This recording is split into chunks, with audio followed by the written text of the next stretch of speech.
Hari ini kami bersama dengan pakar diagnos Terengganu. Kami di Petronas Auto Expert Kuala Terengganu ataupun bengkel Volvo Terengganu, ASM Voltex Sdn Bhd. Alang-alang pakar diagnos ada kat sini, kita nak tanya sikit. Since Petronas Auto Expert Kuala Terengganu ni adalah authorized dealer transmission treatment remote care. Betul. Kita nak tanya macam mana sebenarnya transmission treatment ni dia berfungsi dalam gearbox. Dia macam ni. Untuk treatment RM ni, dia lebih kepada penjagaan dalam gearbox yang untuk bahagian seal lah. Contohnya macam getah-getah macam ni lah. Ini sepatutnya tak terjadi macam ni sebab dah keras.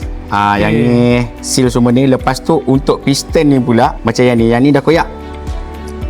Dia lebih daripada untuk menjaga benda-benda macam ni. Bila dah bocor sini, automatik kita punya kelas ni akan terbakar.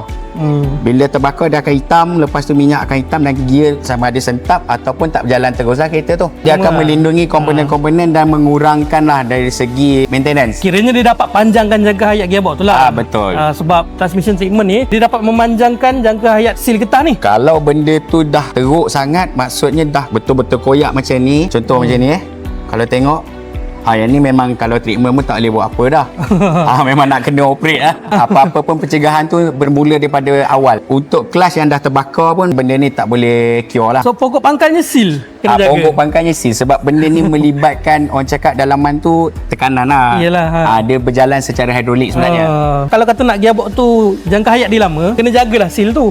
Cara nak jaga seal, kena guna transmission treatment RM Auto Care. Tapi kalau kata anda dah ada masalah gearbox, janganlah terus kata nak pakai transmission treatment. Datang dekat Petronas Auto Expert Kuala Terengganu ni, buatlah checking dulu masalah dia macam mana kan. Kita boleh checking dulu. Lepas tu pastikanlah betul-betul sesuai atau tidak untuk pakai ni. Memang diorang akan suggest yang terbaik. Boleh pakai, pakailah. Untuk anda semua kat luar sana, area Kuala Terengganu, kalau kata ada masalah kereta, Volvo ke, model Continental daripada Jerman, Honda, kereta-kereta Malaysia, nak repair ataupun nak buat major service, minor service, dan untuk anda kat luar sana yang nak dapatkan penjagaan gearbox, boleh datang dekat Petronas Auto Expert Kuala Terengganu.